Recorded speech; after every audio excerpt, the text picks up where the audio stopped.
The story of Joseph, Part 1. After Jacob came back to the land of Canaan with his 11 sons, another son was born to him, the second child of his wife Rachel, whom Jacob loved so well. But soon after the baby came, his mother Rachel died, and Jacob was filled with sorrow. Even to this day you can see the place where Rachel was buried, on the road between Jerusalem and Bethlehem. Jacob named the child whom Rachel left Benjamin. And now Jacob had 12 sons. Most of them were grown-up men, but Joseph was a boy of 17 years old, and his brother Benjamin was almost a baby. Of all his children, Jacob loved Joseph the best, because he was Rachel's child, because he was so much younger than most of his brothers, and because he was good and faithful and thoughtful. Jacob gave to Joseph a robe or coat of bright colors, made somewhat like a long cloak with wide sleeves. This was a special mark of Jacob's favor to Joseph, and it made his older brothers envious of him. Then, too, Joseph did what was right, while his older brothers often did very wrong acts, of which Joseph sometimes told their father, and this made them very angry at Joseph. But they hated him still more because of 2 strange dreams he had, and of which he told them. He said one day, "Listen to this dream that I have dreamed. I dreamed that we were out in the field binding sheaves, when suddenly my sheaf stood up, and all of your sheaves came around it and bowed down to my sheaf." And they said scornfully, "Do you suppose that the dream means that you will sometime rule over us, and that we shall bow down to you?" Then a few days after, Joseph said, "I have dreamed again. This time I saw in my dream the sun and the moon and the 11 stars all come and bow to me." And his father said to him, "I do not like you to dream such dreams. Shall I and your mother and your brothers come and bow down before you as if you were a king?" His brothers hated Joseph and would not speak kindly to him, but his father thought much of what Joseph had said. At one time, Joseph's 10 brothers were taking care of the flock in the fields near Shechem, which was nearly 50 miles from Hebron, where Jacob's tents were spread. And Jacob wished to send a message to his sons, and he called Joseph and said to him, "Your brothers are near Shechem with the flock. I wish that you would go to them and take a message, and find if they are well and if the flocks are doing well, and bring me word from them." That was quite an errand, for a boy to go alone all over the country and find his way for 50 miles and then to walk home again. But Joseph was a boy who could take care of himself and could be trusted. So he went forth on his journey, walking northward over the mountains, past Bethlehem and Jerusalem and Bethel, though we are not sure those cities were then built, except Jerusalem, which was already a strong city. When Joseph reached Shechem, he could not find his brothers, for they had taken their flocks to another place. A man met Joseph wandering in the field and asked him, "Whom are you seeking?" Joseph said, "I am looking for my brothers, the sons of Jacob. Can you tell me where I will find them?" And the man said, "They are at Dothan, for I heard them say that they were going there." Then Joseph walked over the hills to Dothan, which was 15 miles further, and his brothers saw him afar off coming toward them. They knew him by his bright garment, and one said to another, "Look, that dreamer is coming. Come, let us kill him, and throw his body into a pit, and tell his father that some wild beast has eaten him, and then we will see what becomes of his dreams." One of his brothers, whose name was Reuben, felt more kindly toward Joseph than the others. He said, "Let us not kill him, but let us throw him into this pit in the wilderness and leave him there to die." But Reuben intended, after they had gone away, to lift Joseph out of the pit and take him home to his father. The brothers did as Reuben told them. They threw Joseph into the pit, which was empty. He cried and begged them to save him, but they would not. They calmly sat down to eat their dinner on the grass, while their brother was calling to them from the pit.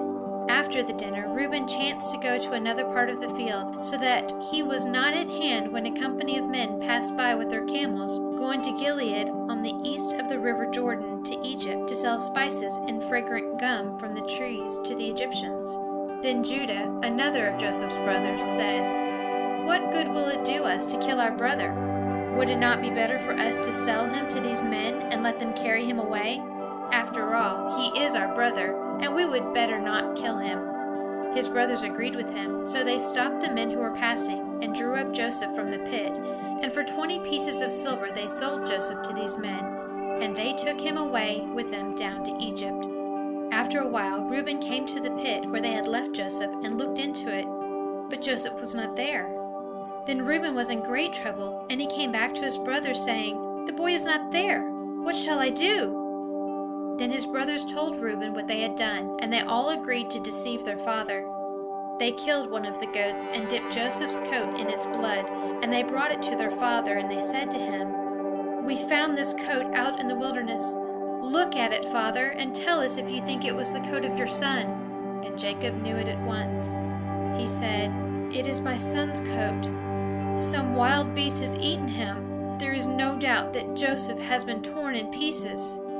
And Jacob's heart was broken over the loss of Joseph, all the more because he had sent Joseph alone on the journey through the wilderness. They tried to comfort him, but he would not be comforted. He said, "I will go down to the grave, mourning for my poor lost son." So the old man sorrowed for his son Joseph, and all the time his wicked brothers knew that Joseph was not dead, but they would not tell their father the dreadful deed that they had done to their brother in selling him as a slave. The men who bought Joseph from his brothers were called Ishmaelites because they belonged to the family of Ishmael, who, you remember, was the son of Hagar, the servant of Sarah. These men carried Joseph southward over the plain which lies beside the great sea on the west of Canaan, and after many days they brought Joseph to Egypt. How strange it must seem to the boy who had lived in tents to see the great river Nile, and the cities thronged with people, and the temples and the mighty pyramids. The Ishmaelites sold Joseph as a slave to a man named Potiphar, who was an officer in the army of Pharaoh, the king of Egypt. Joseph was a beautiful boy, and cheerful and willing in his spirit, and able in all that he undertook, so that his master Potiphar became very friendly to him, and after a time he placed Joseph in charge of his house and everything in it. For some years Joseph continued in the house of Potiphar, a slave in name, but in reality the master of all his affairs and ruler over his fellow servants. But Potiphar's wife, who at first was very friendly to Joseph, afterward became his enemy, because Joseph would not do wrong to please her. She told her husband falsely that Joseph had done a wicked deed. Her husband believed her and was very angry at Joseph and put him in the prison with those who had been sent to the place for breaking the laws of the land. How hard it was for Joseph to be charged with a crime when he had done no wrong, and to be thrust into a dark prison among wicked people.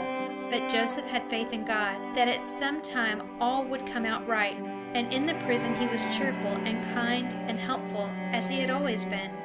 The keeper of the prison saw that Joseph was not like the other men around him, and he was kind to Joseph.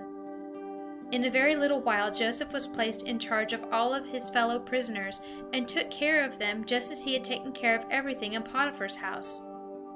The keeper of the prison scarcely looked into the prison at all, for he had confidence in Joseph that he would be faithful and wise in doing the work given to him. Joseph did right and served God, and God blessed Joseph in everything. While Joseph was in the prison, 2 men were sent there by the king of Egypt because he was displeased with them. One was the king's chief butler, who served the king with wine. The other was the chief baker, who served him with bread. These 2 men were under Joseph's care, and Joseph waited on them, for they were men of rank. One morning, when Joseph came into the room where the butler and the baker were kept, he found them looking quite sad.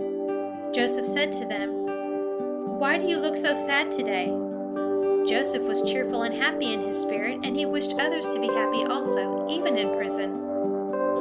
And one of them said, "Each one of us dreamed last night a very strange dream, and there is no one to tell us what our dreams mean.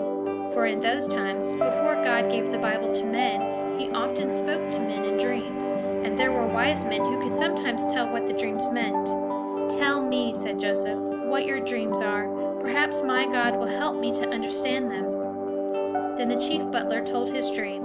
He said, "In my dream I saw a grapevine with 3 branches. And as I looked, the branches shot out buds, and the buds became blossoms, and the blossoms turned into clusters of ripe grapes. And I picked the grapes and squeezed their juice into King Pharaoh's cup, and it became wine. And I gave it to King Pharaoh to drink, just as I used to do when I was beside his table." said, "This is what your dream means. The 3 branches mean 3 days. In 3 days King Pharaoh shall call you out of prison and shall put you back in your place, and you shall stand at his table and shall give him his wine, as you have given it before. But when you go out of prison, please to remember me and try to find some way to get me too out of this prison. For I was stolen out of the land of Canaan and sold as a slave, and I have done nothing wrong to deserve being put in this prison. Do speak to the king for me, that I may be set free." Of course, the chief butler felt very happy to hear that his dream had so pleasant a meaning, and the chief baker spoke, hoping to have an answer as good. "In my dream," said the baker, "there were 3 baskets of white bread on my head, one above another, and on the topmost basket were all kinds of roasted meat and food for Pharaoh, and the birds came and ate the food from the baskets on my head." And Joseph said to the baker, "This is the meaning of your dream, and I am sorry to tell it to you. The 3 baskets are 3 days. In 3 days, by order of the king, you shall be lifted up and hanged upon a tree, and the birds shall eat your flesh from your bones as you are hanging in the air." And it came to pass just as Joseph had said. 3 days after that, King Pharaoh sent his officers to the prison.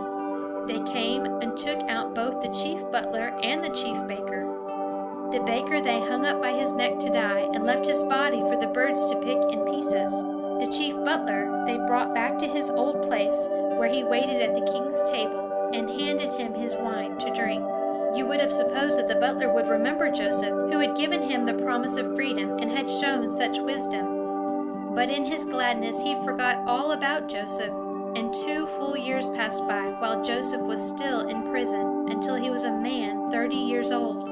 But one night King Pharaoh himself dreamed a dream, in fact 2 dreams in one.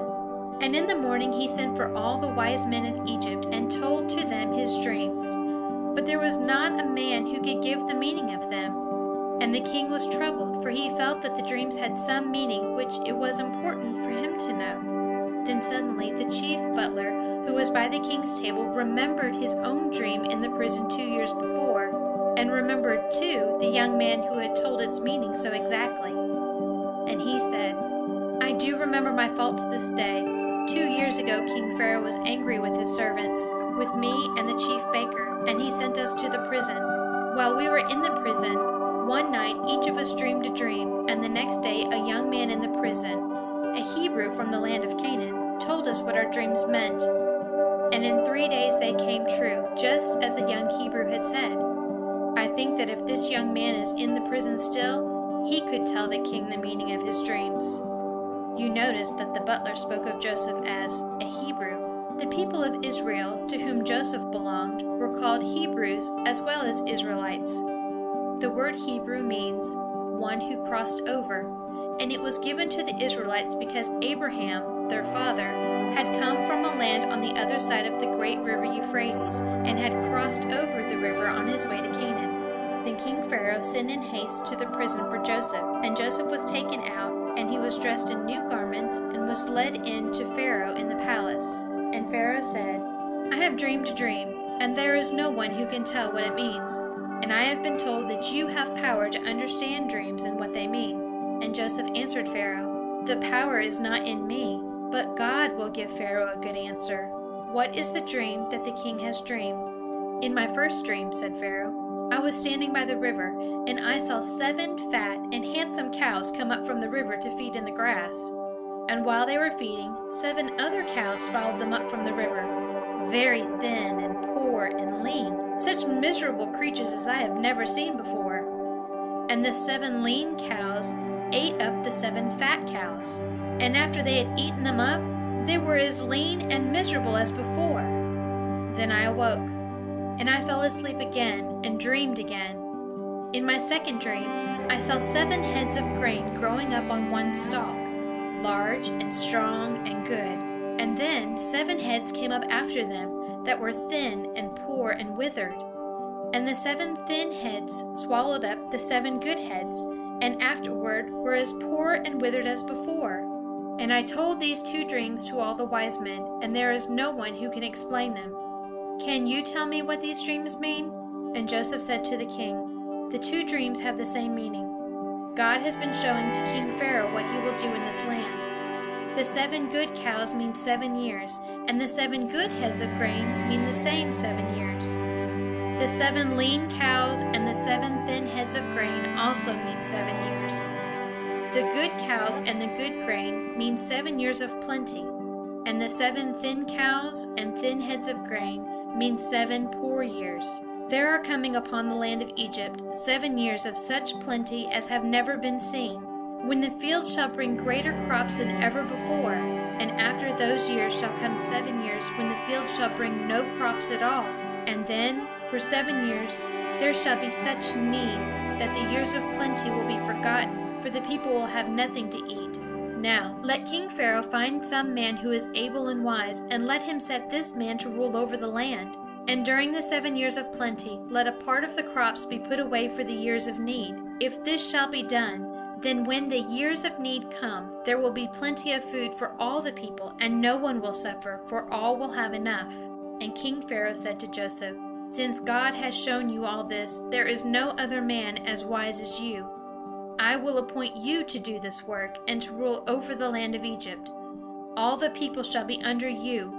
Only on the throne of Egypt I will be above you." And Pharaoh took from his own hand the ring which held his seal, and put on Joseph's hand, so that he could sign for the king, and seal in the king's place. And he dressed Joseph in robes of fine linen, and put around his neck a gold chain. And he made Joseph ride in a chariot which was next in rank to his own. And they cried out before Joseph, "Bow the knee."